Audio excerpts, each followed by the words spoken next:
equal to 0. 0. Yeah. All right. 2.20. You can tell me if you. It's a I got a book. This one? yeah.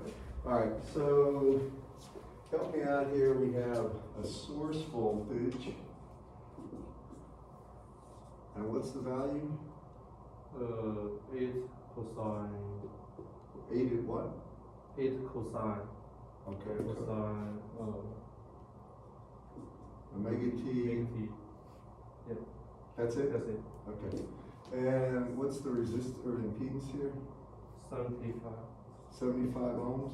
Yeah. And then this is the transmission line, right? Yeah. And the transmission line has a certain length. What is the length? The 0 is Z0. the 0 is 50 ohm. Okay, and what's the length of the transmission line? Lambda over 2. All right, so it's a half wavelength. And then the load is what? 25. 25 ohms? This is a good problem. All right, this would be at 0, right? And what did they ask? The CE and the VL. All right, this is an interesting problem for a reason. So they want the input impedance here, Zn. And what is the equation for input impedance? Guys, anyone? You're going to need to be very familiar. Yeah, you're going to need to be very familiar with this. This is Z0 times ZL plus J Z0. Now the reason I'm putting it in this form, because this is the most common form, it's lossless. When Z0 is strict real, it's lossless. You know that. Times the tangent of beta times L, right?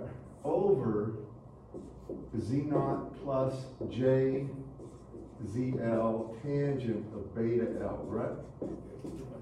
Before we do this problem, I'm going to talk about some of the things you have to notice about this equation. Now, when L is 0, when you're right at the load, it has to be 25 ohms. Do you agree with that? All right, when you look at L equals 0, the tangent of 0 is 0, right?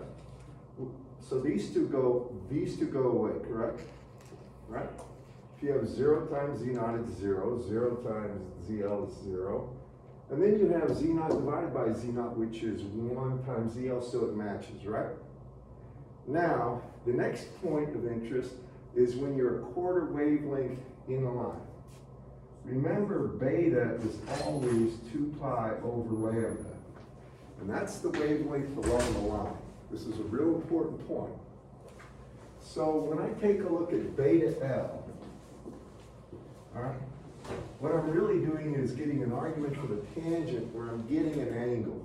You all follow me? This angle is going to be in radians, not degrees. So keep that in mind. Your calculators have to be in radians. When I look at this, I'm going to put down here Zn, and I'm going to put the values of L. And Zn here would be ZL when L is 0. We just established that. Next, when L is lambda over 4, when it's a quarter wavelength, I want you to take a look at this. Well, beta is 2 pi over lambda times L. L is a quarter wavelength, so it's lambda over 2. So this is pi, isn't it, class? Right? Oh, I'm sorry, pi, it's pi over 4, pardon, pi over 4. Pi over 4 here. So this is pi over 2, correct? Right? All right. Now, what's the tangent of pi over 2, the tangent of 90 degrees? Do y'all remember? Keep this in mind. If we actually plotted tangent of x versus x at 0, it's here, right? And what does it do? It goes to infinity at pi over 2 and then comes in from minus infinity as you get higher, right? So if it's infinity, this term will dominate this, right? So I've got something going to infinity over something going to infinity, and what you do is ignore these two, and if you look at this, when it's pi over 2, or pi over 4, pardon me, when it's a quarter wavelength long, the j's cancel, the tangents cancel, because they're growing, they're becoming infinite, and I have z naught squared over zl. This is an important thing. This is z naught squared over zl. Make a mark here, call this the quarter wavelength matching impedance. And I'll talk about that later, but what happens is, if you're trying to convey maximum power from one point to another, then you want the input impedance to be equal to the source impedance. Y'all follow me on that? So if you make it the wave, or make the transmission line a quarter wavelength long, you can make the input impedance be exactly ZL by selection of the right Z naught, if ZL is in fact, I call that Z, or I should say ZS, this is ZS. But we'll talk more about that later. Now, what happens when it's, and here's where your calculators will fail you, and you have to understand clearly. Now when it's a half wavelength, what happens to this? Well, when it's a half wavelength, what's beta L? Beta is 2 pi, right? 2 pi over lambda, and L is lambda over 2, so that means I have pi, correct? Now what's the tangent of pi radians, or 180 degrees? Remember? Well, what happens? It's going to be, it's the same thing as the tangent of 0, isn't it? Remember what tangent is, just think about this. When we have an angle here, and we have a y and an x, right? Tangent's opposite over adjacent. When that angle is 90 degrees, it's infinite. When it's 180 degrees, it's 0. Y'all remember this? Right. So if it's 0, these two terms go away, correct? What did you notice? What's the input impedance? Matching impedance. Just Z naught, isn't it? Yeah, it's just Z naught.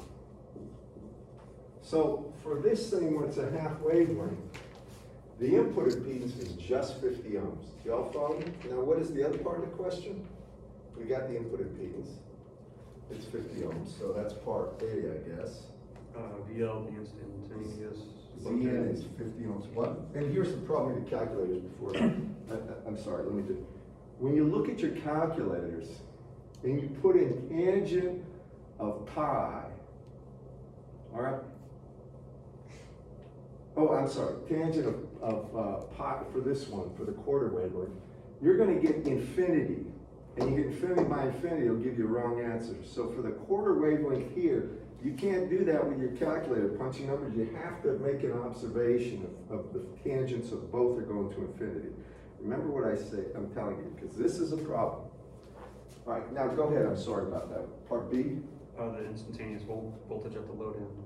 All right, so how do we get the voltage at the load? Do you remember? Remember, this is Z, right? How do we get the voltage at the load? This is a typical question I'll ask on Friday, by the way. And you gotta know how to do this. What's the first step? Do you remember this? This is the complete circuit. Well, the first step is, we know the input impedance here, right? Right? We know that. So we're gonna get the voltage just inside the transmission line. I'll call that V prime. And what that transmission line will look like, if it's a quarter wavelength long, is this. Transmission line simply has a source voltage, and I'm going to work in the phasor domain, and I have a 75 ohm resistor, right? And what's the input resistance or impedance? Just Z naught, right? And what was Z naught? 50 ohms. 50 ohms. So this is 50 ohms. And what I want is this voltage. I want this VL. or V prime. So what is that voltage gonna be? Well, here's what I do. When I look at this, this is 8 cosine of omega t. I always put it in terms of a phasor. That means Vs here is 8 at an angle of 0 degrees volts, isn't it? Right? If this was 30 degrees in here, I'd put 8 in an angle 30 degrees, correct? Now I come over here and I want V prime, so this is really 8 at an angle of 0 degrees, or just 8. How do I get V prime? Go ahead. If I interact, you'll retain it. How do I get V prime? You want to say, you know? Do you know? Well, it's voltage division, isn't it? If you look at this, isn't this simply a resistor in series with a resistor with a source resistance? Now this is the standard complete circuit we were talking about. You have to know this very well. I hate to see people really fall off the cliff at this point. So try to keep up with this. This is just going to be the voltage, source voltage, 8, right? Times 50 over 75 plus 50, right? What's that going to be? Well, that's 8, right? And then 50 is 2 times 25. This is 75 is 3 times 25. 50 is 2 times 25. So it's 5 times 25. The 25's canceled. I get 2/5 or 16/5 of a volt, right?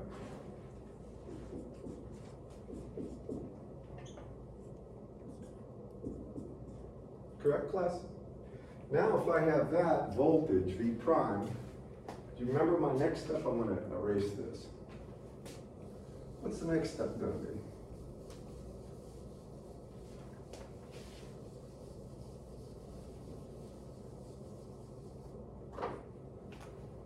You asked the question, do you remember what the next step is or not? Well, now we have to take a look at the equation for voltage, and I really encourage you to keep up. All right, so I know in general the voltage on the transmission line at any point Z, remember I put my load at Z equals 0. V of Z is equal to V0 plus, right, times E to the minus J beta Z plus the reflection coefficient of the load times E to the plus J beta Z, right? Y'all remember that? Now that's any point at the line. It's just, remember this is the phasor voltage. It's especially true of the voltage right here. And we know L is equal, or Z is equal to minus L. So then I say V of Z equals minus L is equal to that voltage. I'm going to leave it as just V prime. I know it's 16/5. Do y'all follow me?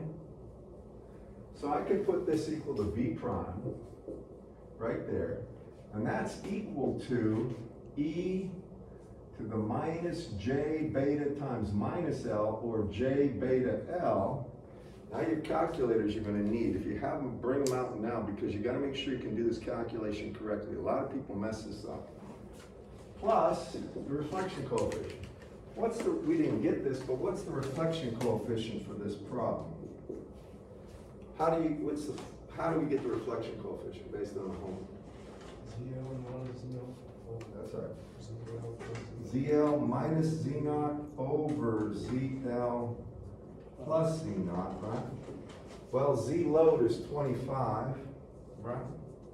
Minus Z0 is 50, and the sum of those two is 75, so really I have minus 25 over 75, or minus 1/3, correct?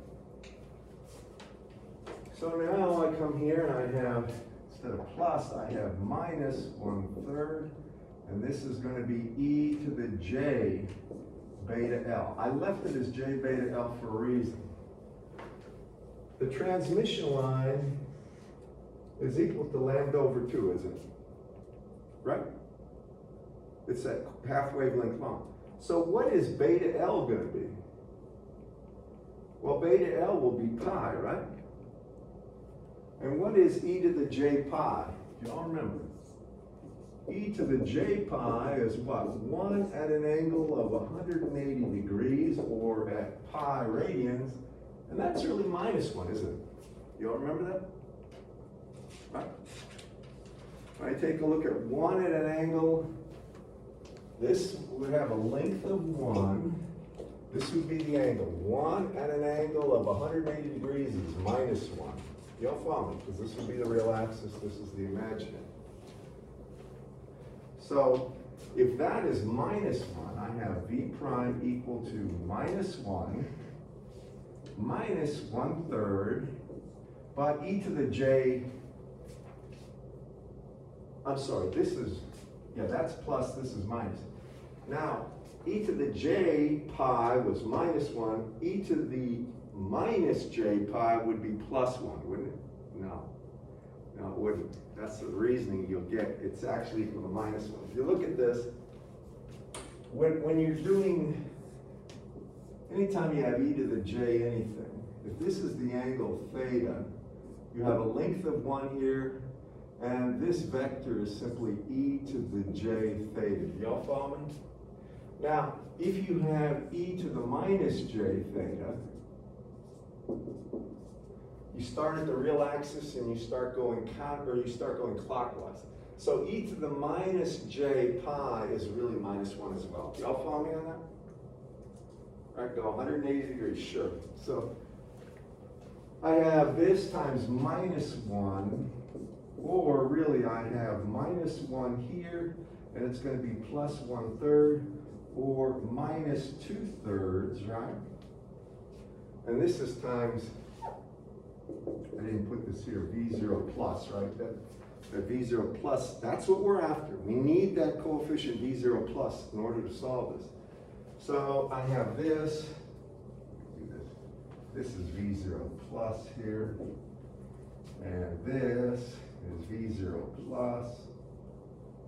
Well, let me do it this way. Then I can say that V0 plus is equal to V prime over minus 2/3, or I can say V0 plus is equal to V prime is 16/5, right? Divided by minus 2/3 or multiplied by 3/2, right? And that would be 8 times 3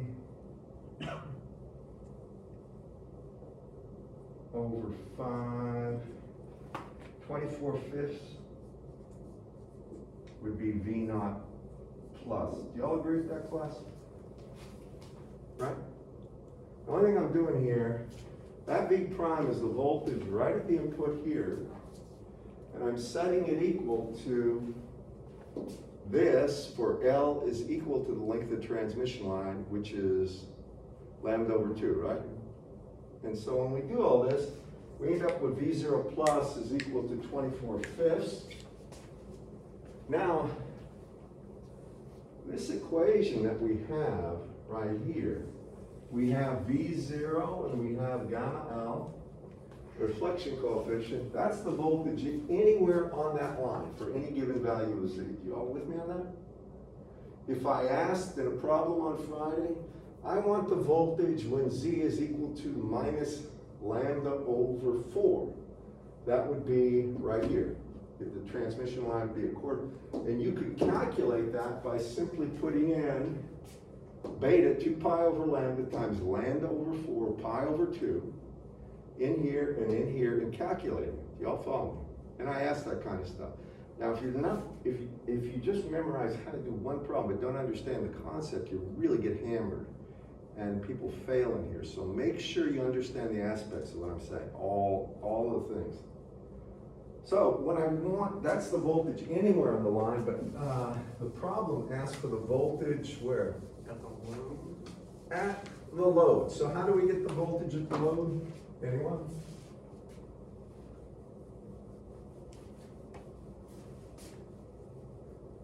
Well, we got the voltage anyway, right? How do we get the voltage at the load? What's the one thing we're going to substitute in? What is Z at the load? Let's try that. 25.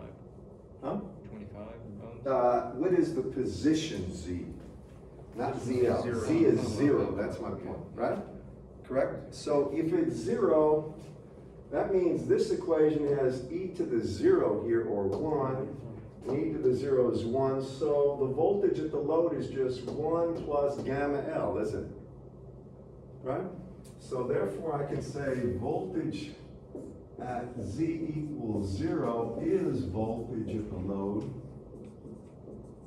and that's equal to just V0 plus 1 plus gamma L. V0 plus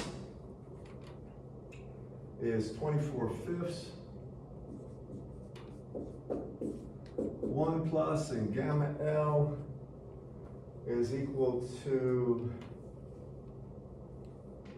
where did I put that? Is minus 1/3, so it's really going to be minus 1/3, right?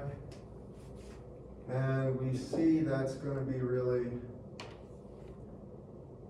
24 over 5 times 2 over 3. And that's going to be 3 to 24 is 8 times 2 is 16/5 volts. Do you agree with that, class? Now, what's the interest? Does anybody notice something interesting about that? There's something very interesting about that voltage. Isn't that the voltage right here? What is V prime? 16/5, right? Y'all follow me? And this is a thing that's very important to notice with transmission lines. The voltage and the current repeats for every half wavelength. So the voltage and current right here will be the same, because it's a half wavelength away from the load, will be the same thing as at the load. Will this be the same thing as at 1 wavelength away, same thing as at 2 wavelengths and so forth? Do y'all follow me? Or 1.5 wavelengths. Now something else that happens is this. The voltage goes from a maximum to a minimum every quarter wavelength. So if the voltage was a minimum here, we'll take a look at how to find that. The voltage will be a maximum, a quarter wavelength away from it. The voltage between the top and the bottom conductor. Y'all follow me? And that's really, really important. So, what else does he ask for? You asked it? That's it? Okay, I want to show you some. By the way, what would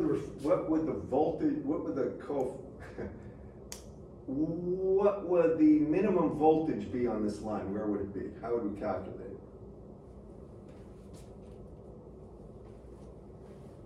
Well, we got an equation for voltage, right?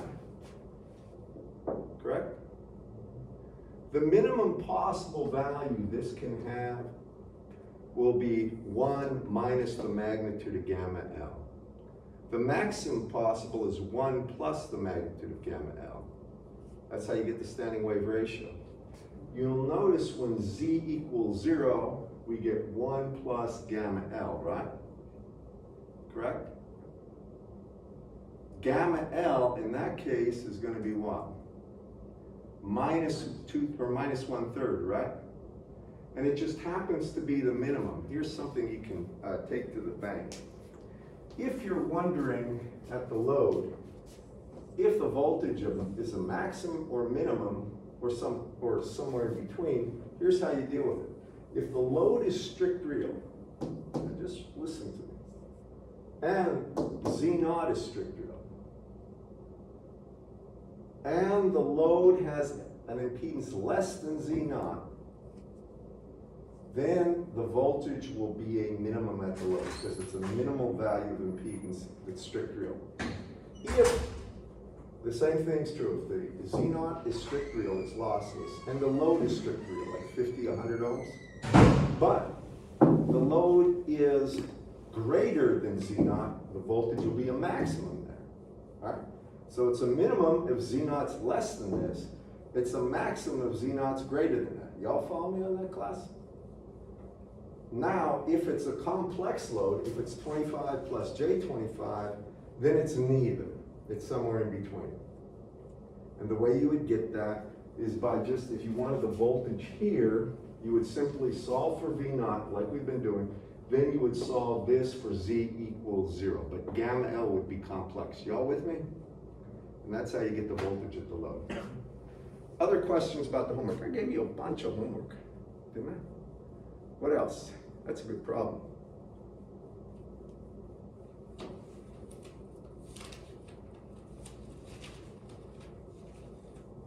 Anything else?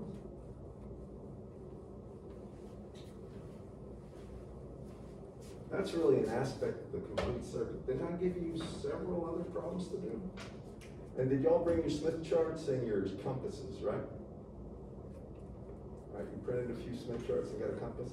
I'm gonna go to that, but I figured I'd do at least one more problem. By the way, are there any questions about this before I'm gonna ask you a few questions? Are you ready?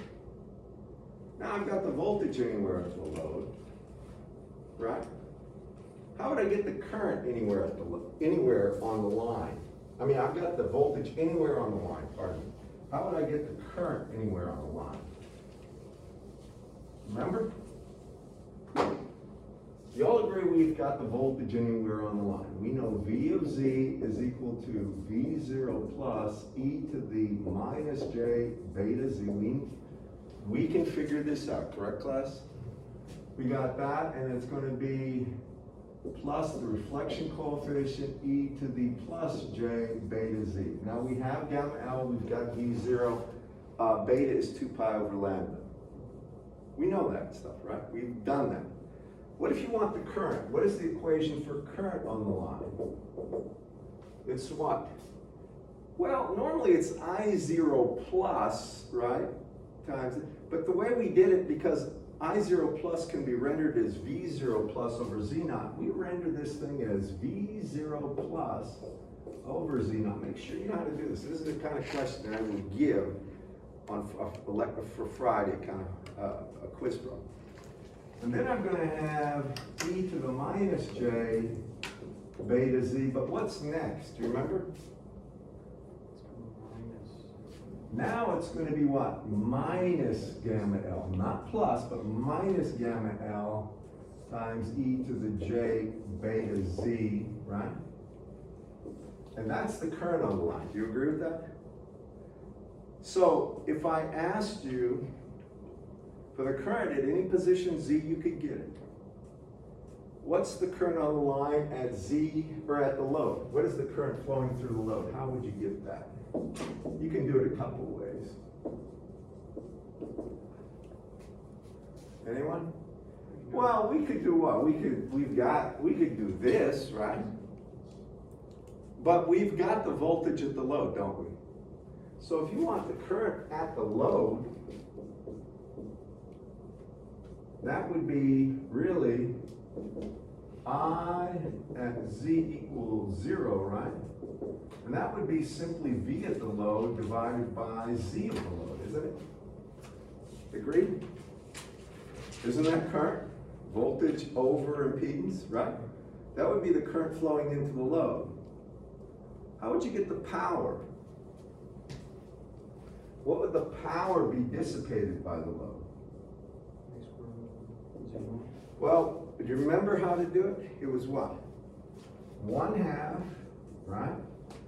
Times the magnitude, this is power, of V naught plus squared over the magnitude of Z load, or really, I'm sorry, yeah, you can put Z load here because that's the power at the load, Z load, times the cosine of the angle of the load's angle associated with the load. Do you agree with this, class?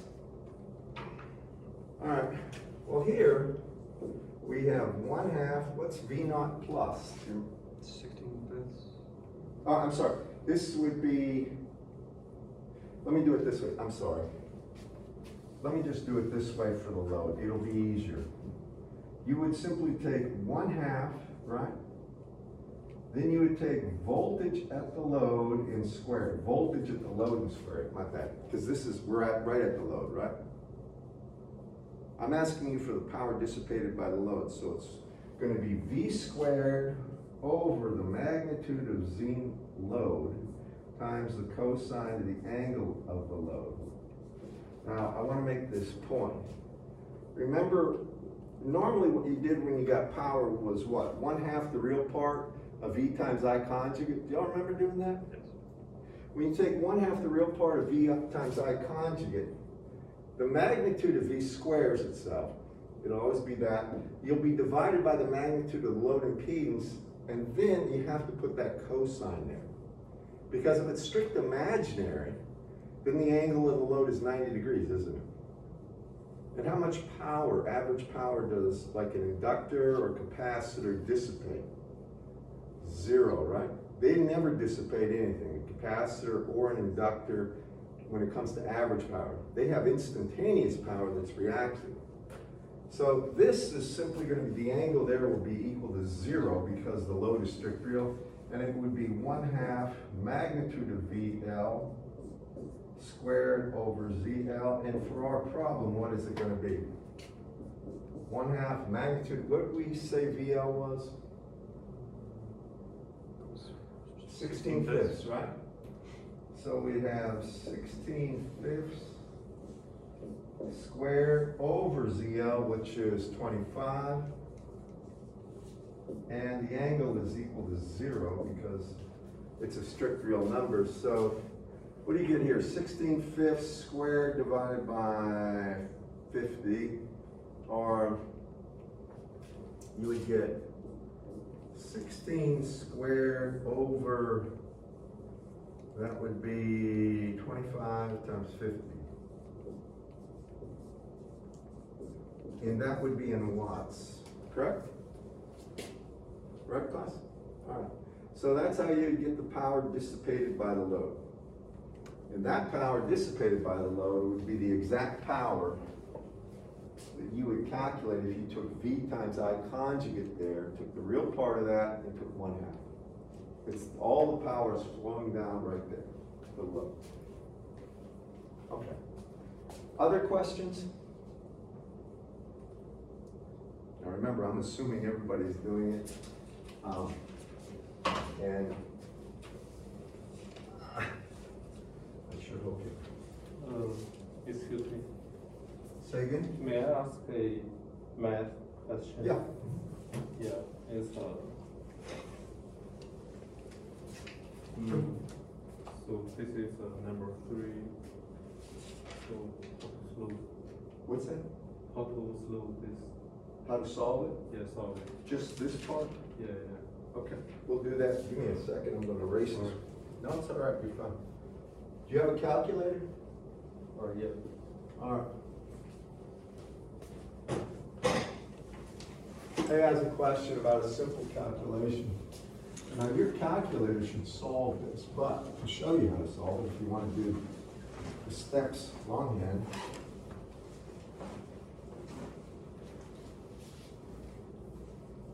I'll do it.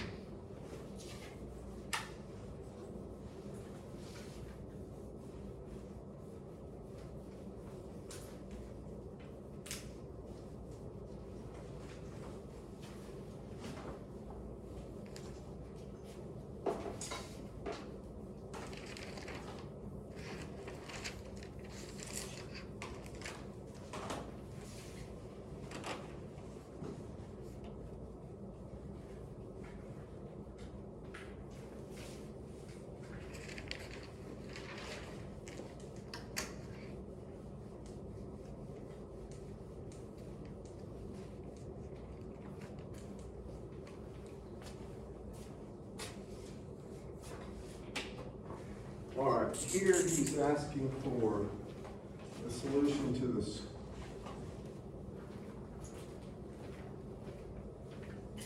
Square root.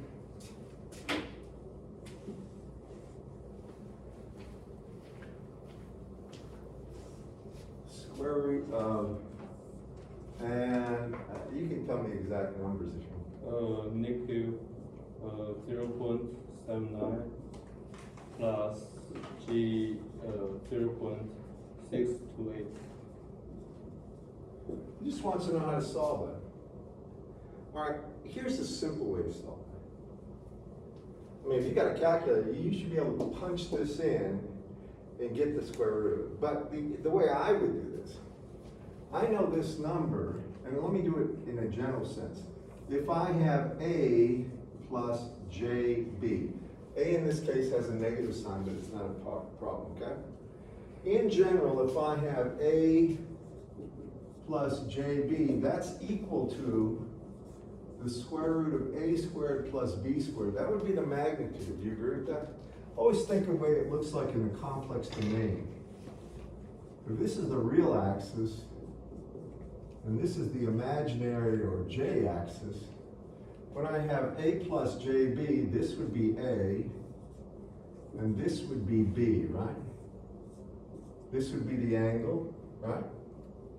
The hypotenuse is just square root of A squared plus B squared. So the angle here would be E to the J, and then it would be the inverse tan of the opposite, which would be B over A. Y'all remember that? I could put it the angle inverse tan of B over A. You follow me on what I'm doing here?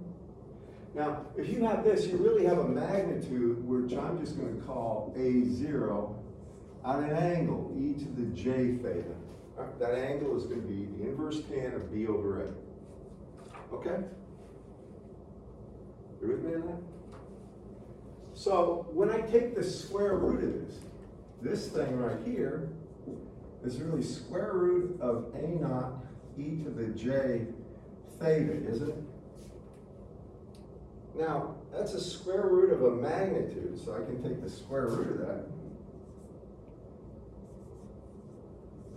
And then what's the square root of E to the J theta? How do you deal with that? Well, anytime you have an exponent, let's suppose I had A to the M. And then I took this to some power, N. Isn't that A to the M times N, right? So here, this is really what? This is A0 to the 1/2 power, isn't it? Right? Now you'll notice that, well, sorry, it's not A0 to the 1/2 power. This is really the quantity A0 E to the J theta to the 1/2 power. Or it's A sub 0 to the 1/2 power, E to the J, and then it would be theta over 2. So you take half of the angle. Y'all with me? Now this is just standard. For your particular problem here, we can get a magnitude and angle for that if you want. Your calculator should do this. Most of your calculators should do this very easily. But what do we get for the magnitude? It would be the square root of 0.79 squared plus 0.628 squared, right? That would be the magnitude, correct? And the angle would be E to the J. Now we're going to take half the angle. Well, the angle would be the opposite over adjacent. Now that's in the second quadrant, or I mean that's a negative value of the real part. So this would be in the second quadrant.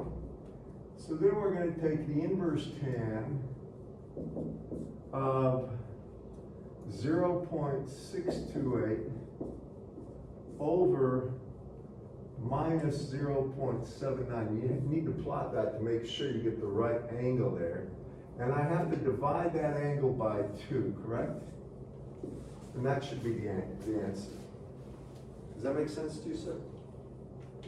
All right. And there are no dumb questions, believe me. There are a lot of things I forget when I'm doing stuff all the time. And my wife continually reminds me. How could you forget that? It's easy. It's easy. Let me show you how it's done.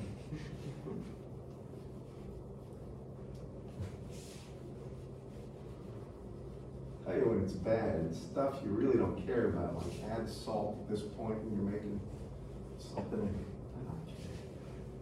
Add it at the end.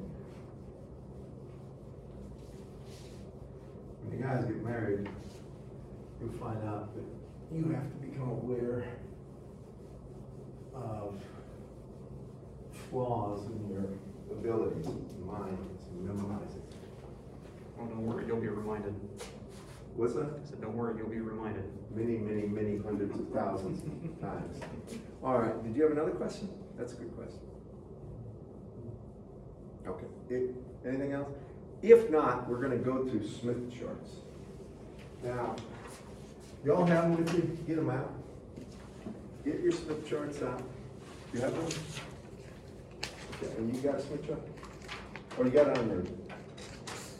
Yeah, that's actually not a bad idea. Make sure you can get replicas of that because we're going to use several. And here's what you should do. Mine's running out of date. I see that. There's nothing to do, so. I have a bunch upstairs after class. Come see me. That or buy a new ink cartridge. Yeah, I'm planning to after you're done today, so. I'll tell you, bring a bunch of them the next several classes. So here we go with the Smith charts. All right. I don't know how come these markers just, I don't know where we bought these. Maybe it was eBay. Because these things just don't have lasting ability. Maybe if I put them this way though. Sometimes if you prop them up, the ink flows down. Like this one will work. So we talk about Smith charts. I'd start this on a new page if I'm taking notes.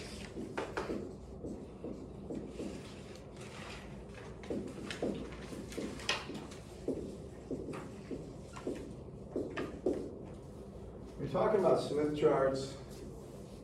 What you're really talking about is a tool that's used everywhere to solve transmission line or waveguide problems. Now, I can go through the equations if you want me to, and the development. It's in Dr. Wentworth's book. I'll tell you where it is. I don't think it would be beneficial to you, but I'll be happy to do it if you want. Take a look at the Smith chart stuff. On page 62? 62, did you say? Yes. It's actually 64. If you look there, Okay. what he does is he develops two sets of equations that have to do with circles that he plots for various values of real and imaginary components. I can go through all of that, but it's not going to make a hill of beans of difference on how to use a Smith chart. You should go through it just once, read through it, and understand that what he's plotting are called trajectories of different impedances for different real and imaginary parts when they're normalized. So let me show you how to use the Smith chart and how it pertains to an actual transmission. I'm sorry this stuff's so, I guess it's got a residual stain, but, so if we have a transmission line, here's how you use a Smith chart. And we have a certain load voltage, certain load impedance, and this would be at Z equals 0. This is going away, this would be at plus values. And then we have a transmission line with a characteristic impedance Z0. Here's how we use a Smith chart. First, what is it? Well, if you've got one, you'll notice it's one big circle, right? Now, the first thing you got to notice is there's an equator. That becomes important, all right? There's an equator there. Then there's a center point, right there. Then there are two types of circles on here.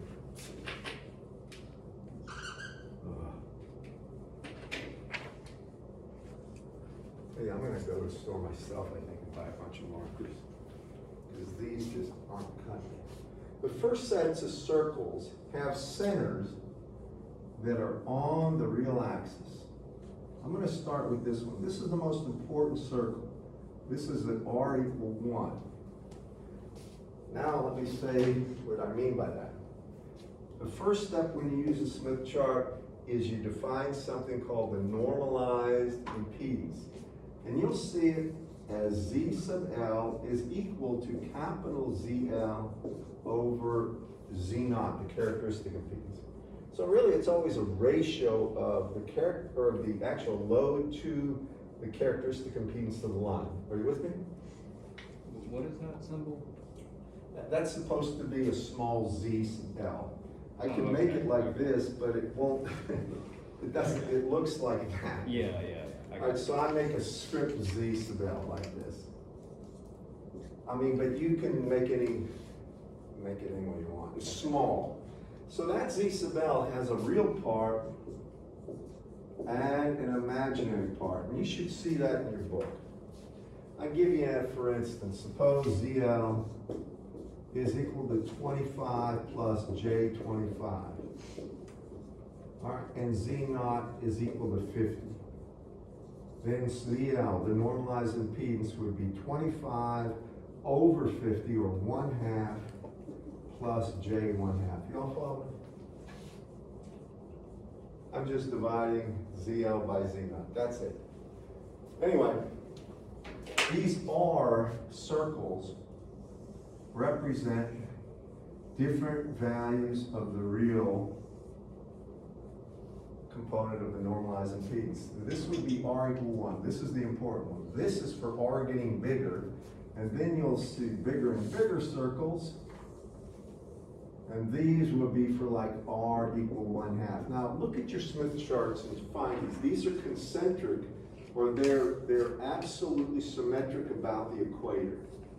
Y'all see that? Just pick a line and look, and you'll see a real, maybe not you, but if you have a readable Smith chart, here, you can see how that's there's 1, right? 0.2, or whatever that is, 0.8, and then up here they get bigger, right? That's 3, and so forth. So those are the actual real resistive components of the normalized resistance. Then you're gonna have a set of circles like this. Their centers are off the Smith chart, but they have trajectories like this. The one you want to put down is the plus J1 and the minus J1. Because of the importance of this, I'm going to create a new Smith chart right here, because this one's getting a little sloppy.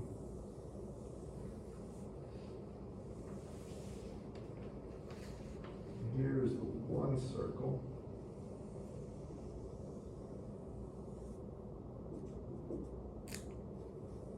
Here's the J1, and this will be minus J1. This will be 0, right there. And this point corresponds to an infinite impedance right here. All right? Y'all with me? I'm trying not to put a whole lot of lines, but y'all follow me. This is something that's a stencil. You can see on your, if you look at your Smith chart, these are lines that are there, right?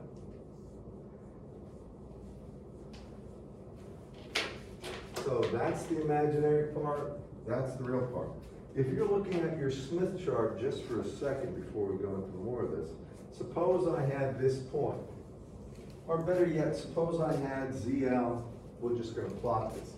Suppose I said ZL was equal to 1 plus J1, and you wanted to find that point. All right, the real part is 1, that's this point, right? That's a trajectory. There is an infinite number of possible imaginary values there.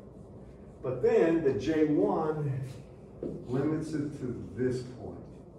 And this point would be 1 plus J1. Y'all follow me?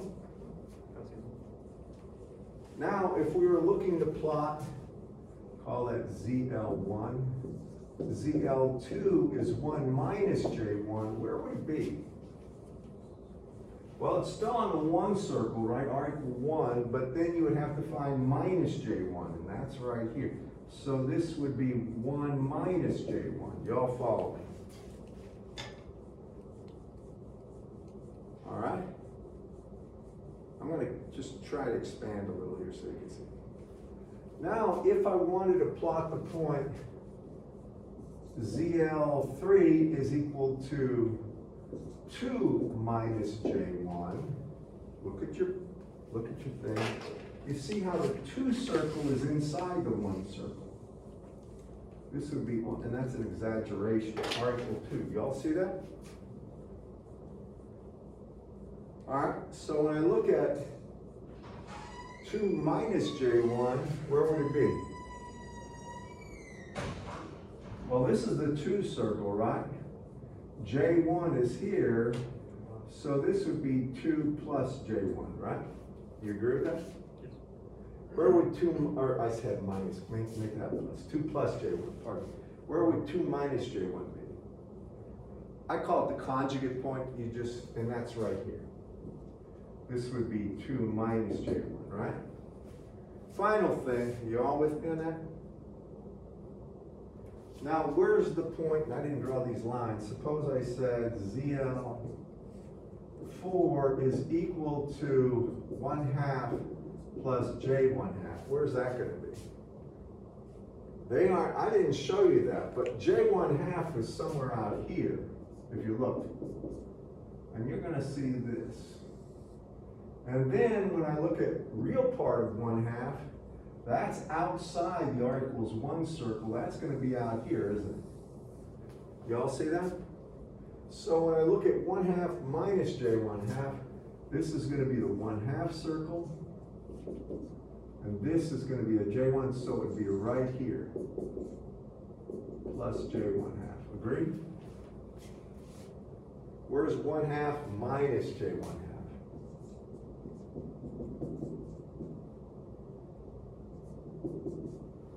Like you said, conjugate.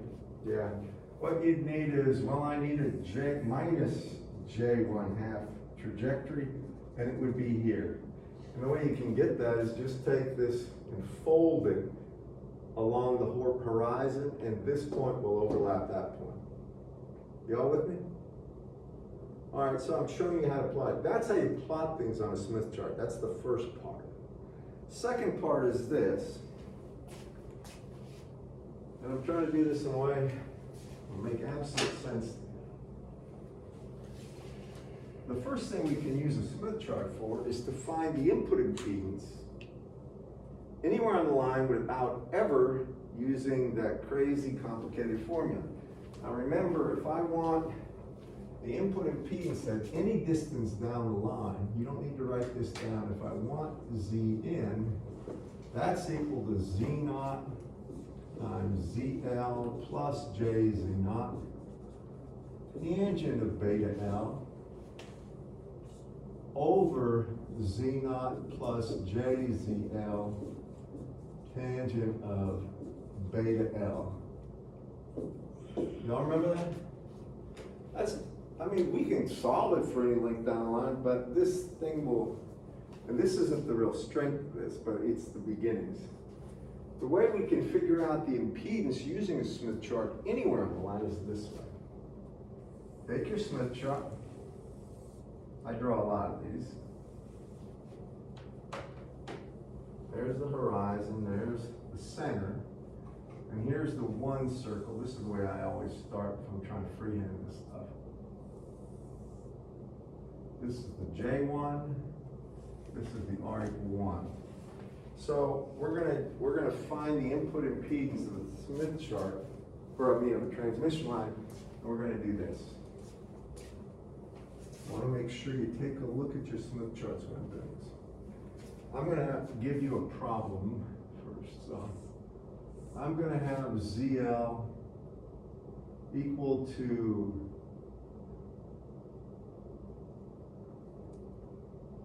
I'm going to make this 50 plus J50 ohms, and make this 50 ohms as well, the Z naught. So my first step is finding ZL normalized equal Z load over Z naught, or it's 1 plus J1. You agree with that? All right, so now I've got to plot that point first. So this would be my first point. Call it 1 right here. This is 1 plus J1. All right? Now you're gonna take your compass, or I'm sorry, take your straight edge, and you go right from dead center and draw a line through there, out through the outer part of the circle. Go ahead and do that. I don't know if you can do that easily on your, do you have a ruler function there where you can put a line, straight line through a point? If you can, great. If you can fix one point and then move it. Just draw it. I think this is tough to draw on without some sort of a functional thing where you can anchor a point and then lengthen a line and start moving it when you have laptops or tablets. But I mean, if you can write on it, you probably can get it close. All right, you with me? All right, now you're going to see two things out beyond this circle. You're going to see two sets of markers. One of them is going to have wavelengths towards generator. This one.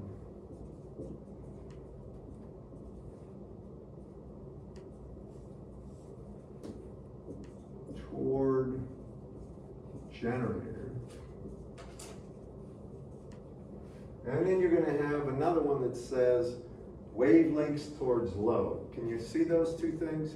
They're right out here usually on this edge. You all see that? Say WTG and then wavelengths towards load, or WTL. You all see that? Now, wavelengths towards generator goes this way, doesn't it? In your book,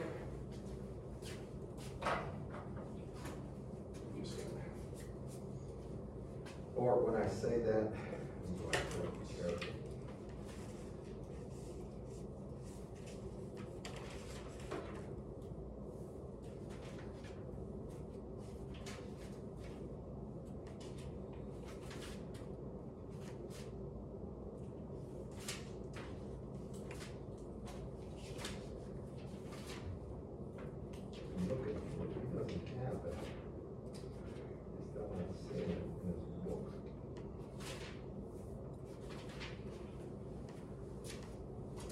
See that signature for 1 second. Did you see that? Yeah, wavelengths towards generator. You see that? I was looking for in his book where he had, but he doesn't. Wavelengths for the generator towards generator goes this way. It means, all right, now just listen. We just plotted that point, right? That point is the normalized load impedance. We're at the load. In other words, we're right here. The only way we can move is wavelengths towards generator, because the generator is somewhere over here. Do you all follow me? All right. So when we have this point, you're going to see two types of fractions here, or really decimal point things. You're going to see one here that's going to be like 0.0 or maybe 0.1 something on the wavelengths towards generator point. If you look at do you have a straight edge with you or no? No? You can probably use your phone if you want to do it here. First, you need to identify the point 1 plus J1, right? Then you draw a straight line from the center through there, and this is going to be estimate. See that? Then, when you do that, if you look on wavelength, see this part, the wavelengths towards generator right here, the outer circle. If you look there, you see it's about 0.162. You see that? All right, and now that's not drawn exactly right, but you all see it's 0.162 here. You see that? That's in fractions of wavelength. So you make that marker, lambda, circle it. That's your start point. Start point. Now think of that as like a mile marker on a highway. When you're like at, say you're at exit 57, that's 57 miles from some starting point, right? Think of that as a mile marker, all right? Now as we move, what happens is this. here's how we have to do this, and I'm trying to say this stuff in a way that's organized and ordered. In order for us to move, as we're moving away from there, we want to see what the input impedance is, you have to take your compass. Now you need your compass. Do y'all have a compass? All right, get your compass out. Take point to point here and draw a circle like this. This is real important. You need a good compass for this one, this class. Just do a circle with a radius equal to 1 plus J1.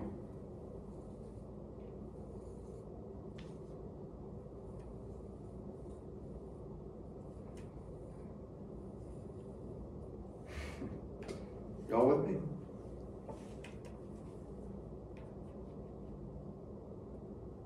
Wait. If you've got, do you have a compass with you? Or not? I control it. Oh, you got a compass there. Yeah, That's pretty cool. I mean, did you freehand that, or you got someone to draw circles? I just control the circle out back. Oh man, that's nice. That's really nice. All right. So now, if you want to figure out the input impedance for a given length, let's say you're going to move from here a given length. The length has to be in fractions of a wavelength, okay? Then you do this. You start here, and just let's say, for instance, suppose I wanted to find Zn. All right, right there. But I want Zn at, and I want to say the length of the line is equal to lambda over, or better yet, 0.15 lambda. So I want to find the impedance 0.15 lambda away. All right, say this thing's 0.15 lambda. Here's how you do it. You're going to find out what the normalized input impedance is by doing this. You're going to take that value, that mile marker value, 0.162 lambda, and you're going to add the additional length that you want to be from the load, which is 0.15 lambda. And now you can see you get Should be 2, 0.162. 1, 0.312, right? Correct, class? So you add these two. So you get 0.312 lambda. And now look on the outer circle. And somewhere down here, I don't know exactly where, you're going to see 0.312 lambda. Right?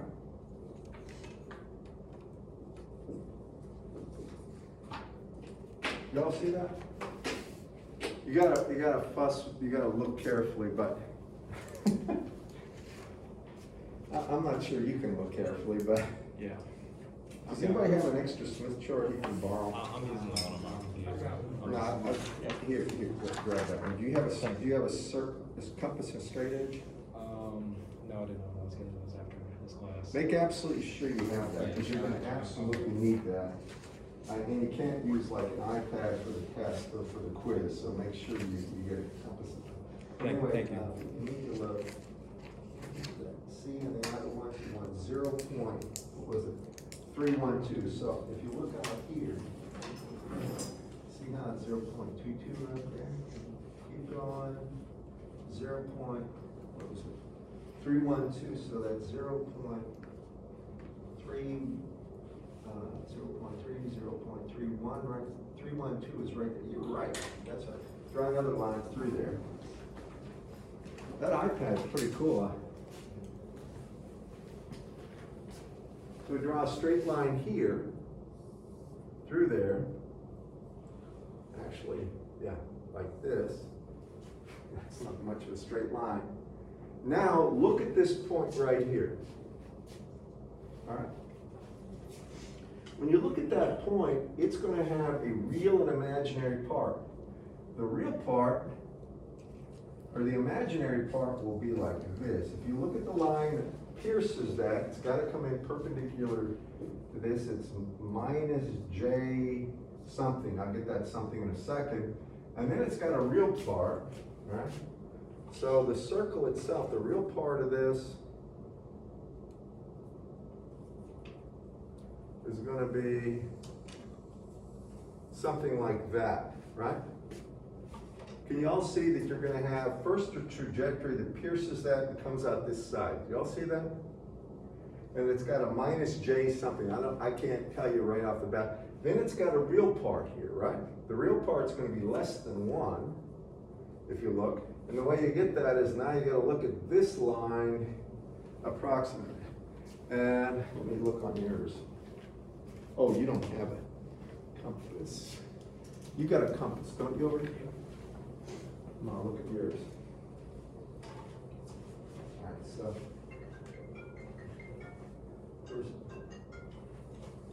That's our point, no, we don't care, one line. This is the road, like right here. This is the Where is it pointing? right here. Right there? All right, so the imaginary part, let me see your pencil. If you look at that, the imaginary part is right here, right? So it's 1 point, yeah, minus J 1.1, right? And then the real part is, what is that? That's 1.2, about 1.25. You see how you got eyeball that and estimate? So you got a real part here. Take a look at this is what we're getting. A 1.25, an imaginary part of minus J, because it's anything in the lower plane, anything in the lower hemisphere down here is all negative J values. And you got minus J, what did we say it was? 1.1 was minus J. What was the imaginary, say it again? 1.1. 1.1? Yeah. All right, and so that's the normalized input impedance that far away. You all follow me? Now, if you want the actual input impedance, you take the normalized input impedance and you multiply it. So the second is, then we move 2.0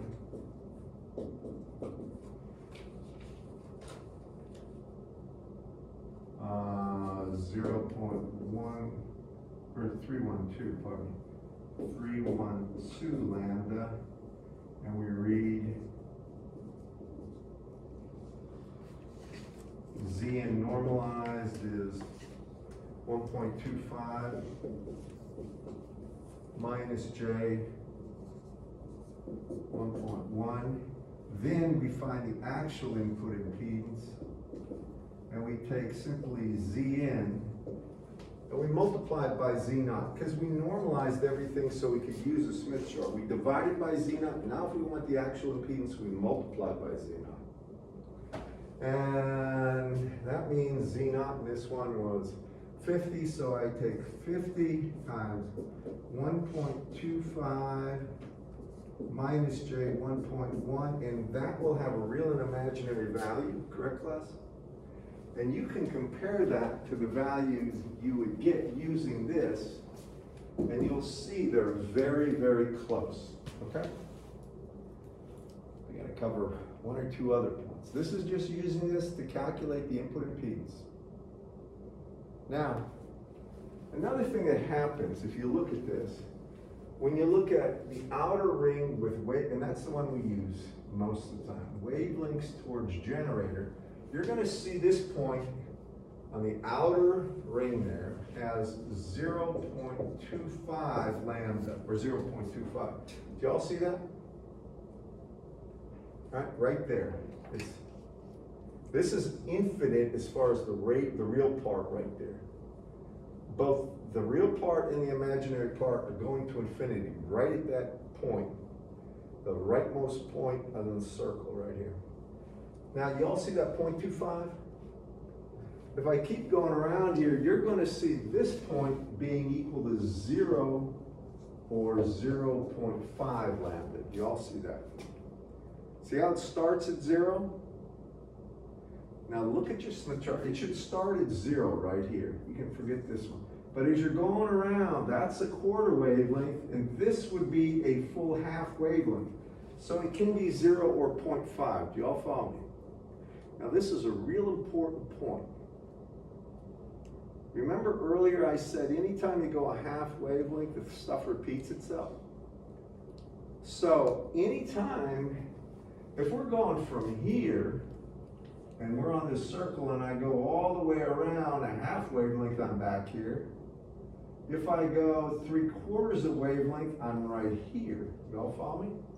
It would be at the exact, I mean, every time I go halfway around, it's a quarter wavelength, a full circle, and it's a wavelength. So if you want to know where the mile marker is, if you get something greater, suppose this comes out to be 0.502 or 0.7. I'm going to give you an example.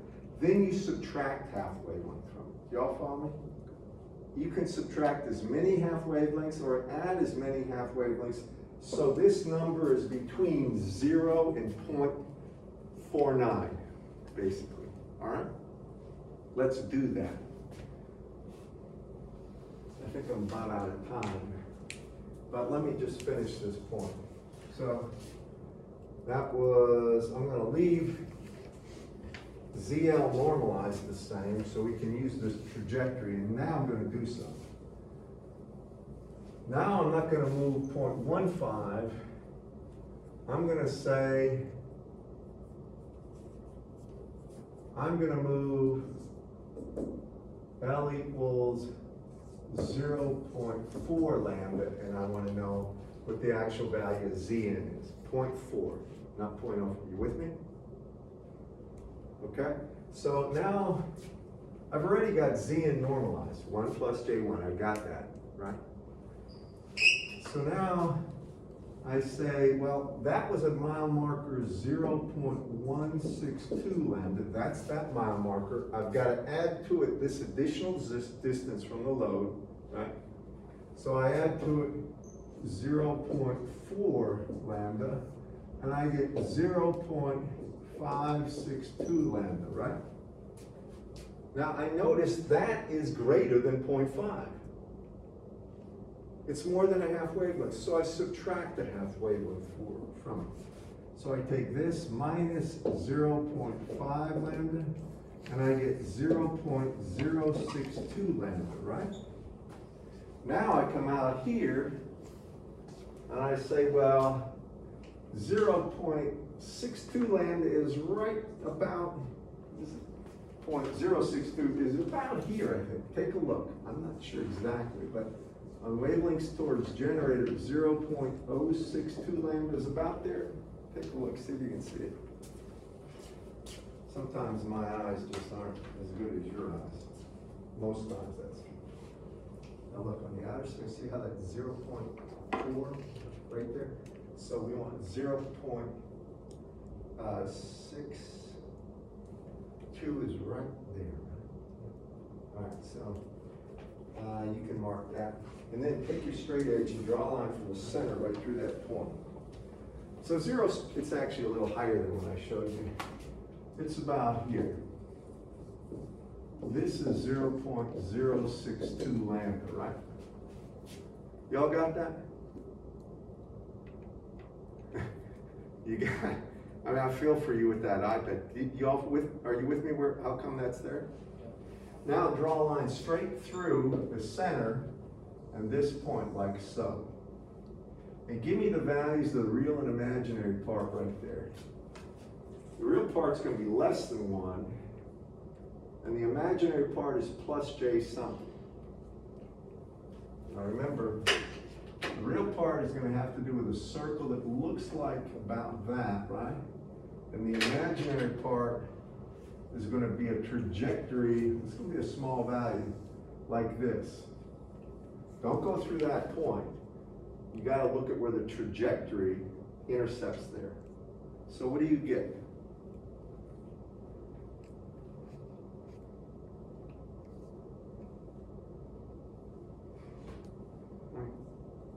.0.34. For the real? Oh, from reactive. or, the imaginary, sorry.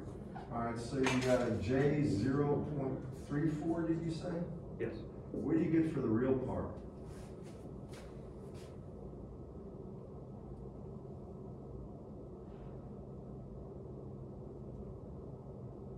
.38. Can anybody confirm that, 0.38? 0.38 would be Zn, if that's correct, Z in normalized.